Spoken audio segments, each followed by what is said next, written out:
Well, hey everybody, I'm Andi Colbert, and today I want to walk you through an exercise that's called Calm Place or Peaceful Place. And this is a resourcing exercise, I believe Francine Shapiro and Lauren Parnell have used a lot with like EMDR, and it's typically involved in a stage of counseling when we're trying to build somebody's resources. But what's so cool about it is it's really something that we can use at really any time and any stage, and you really don't even need to be involved in counseling in order to benefit from it. So I just want to share that with you. So the first thing I want to talk about with this is that, because this is something I talk about pretty much every time I'm doing any kind of work with someone, is that we're always wanting to keep our window of tolerance in mind, even when we're doing something that is soothing for us. And the reason is because our body and memories hold a lot of information, and they're not always even conscious that it might be something that might be triggering or activating to us. And so our window of tolerance, it's the range of arousal that we can tolerate what we're experiencing. And so as I walk you through this, I want you to keep in mind your own window of tolerance. And if you find something is triggering or activating in a way that doesn't feel comfortable, please know you can always stop. You don't have to continue. The other part of that that's important is that probably my favorite skill to use with folks is something called grounding. And I did a video on that, and I would just invite you to check that out. It's on my YouTube channel, Andi Colbert. It's also, if you're already a subscriber, you would have gotten it from my last email, but it's essentially using our senses to ground us in the present moment, and that really brings us back into our window of tolerance. So at any point, if you're doing a practice that I'm sharing with you, and that feels overwhelming or activating, I just want to invite you to keep that in mind. And this is just something that in general we're always going to be talking about, and so I would even invite you to think about that. If no matter what kind of experiences you've had, to understand that some of this stuff doesn't necessarily fit into a logical framework of just because other people have experienced something as helpful, it doesn't always mean that it's going to be helpful for us. So that's just something to know. But so with a calm place exercise, the first thing I want you to do is I just invite you to get comfortable. And so just take a moment and maybe find a seat or a place that you just feel like you can sort of allow your body to be. And as we do this, what we're going to really be thinking of is it's a place in your past, or I'm sorry, not in your past, but in your life that has been helpful or calming to you. And it could be real, or it could be totally imagined. This could be something from a book, or it could be from a movie. But I would encourage you not to pick something from a time in your life that has a lot of either disturbing energy, not from a time when maybe you felt really overwhelmed. I would really encourage you to either pick it from like your current day life or an imaginary place. So for me, I am actually going to choose the ocean, and I love being at the beach. And so I want you to take a moment and just consider where that might be for you. We really want this to be a place where you feel like you can be settled and calm. That's really important. So take a moment and notice what that might be.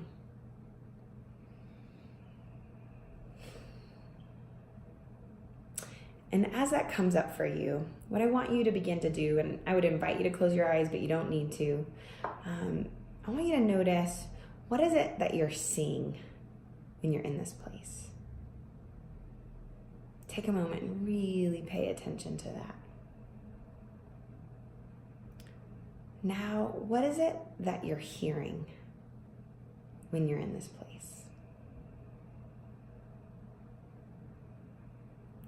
And as you do this, know that you can always change it to make sure that it's what you actually want. So if there was a sound there that you didn't really like, go ahead and take that out and just make it work for you in the place that you're wanting.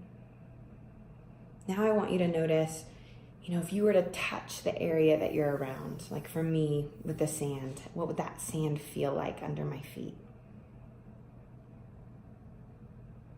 What would I, be touching? It'd be a chair that I was sitting on.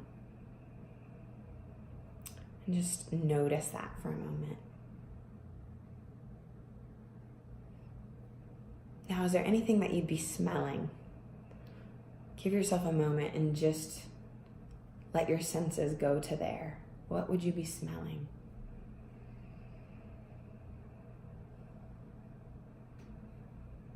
And what would you be feeling emotionally in this place? Let yourself notice where that comes up for you in your body.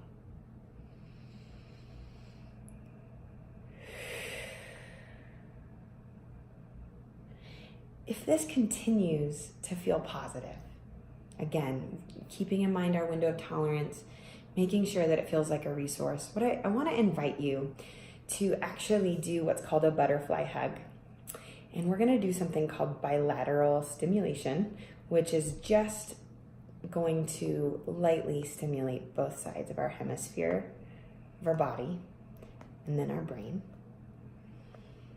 Give yourself permission to sink into this place for a moment.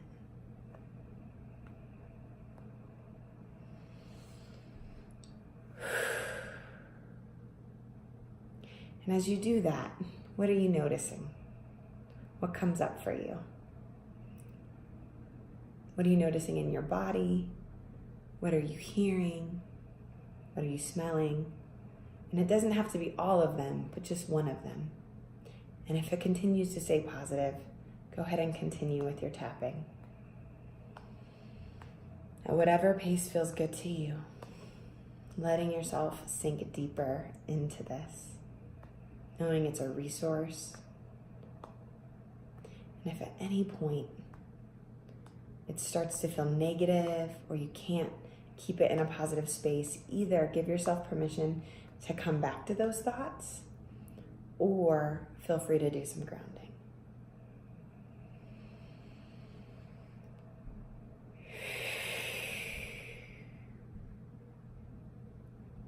I'll often say to people as we're doing this, anything that's good, let that come into your body.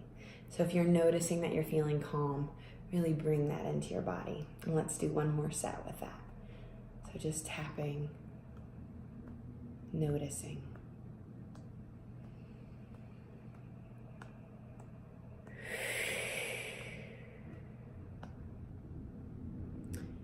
And then as you come back to the room, I want you to think of what you might want to call this place that gives the exact recollection of the experience you just had. And just know that sometimes this, for some folks, this is easier to do, and sometimes this takes a little bit more practice, and that's okay. And just it's really important to know there's really no one right way to do this, but what you're doing is giving your body permission to build resources. When you've had experiences of trauma, our brain automatically gets wired towards those experiences more easily, and our brain just wants to often go to negative emotions or experiences more easily. And so we actually have to retrain our brain.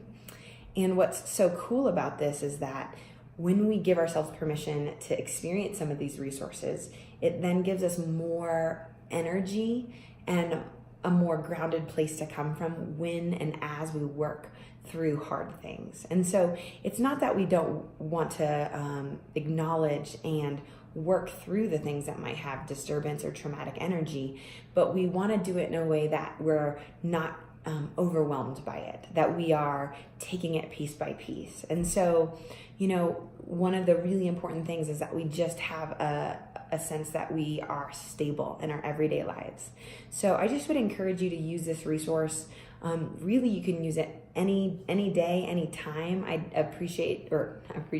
would encourage you to use it consistently so that it really becomes easier to do when you really need it. Thank you so much for joining me today, and I hope this is helpful. Feel free to reach out to me either via my newsletter, or follow me on social media if you're not already at Untitled Chapter. Take care, everybody.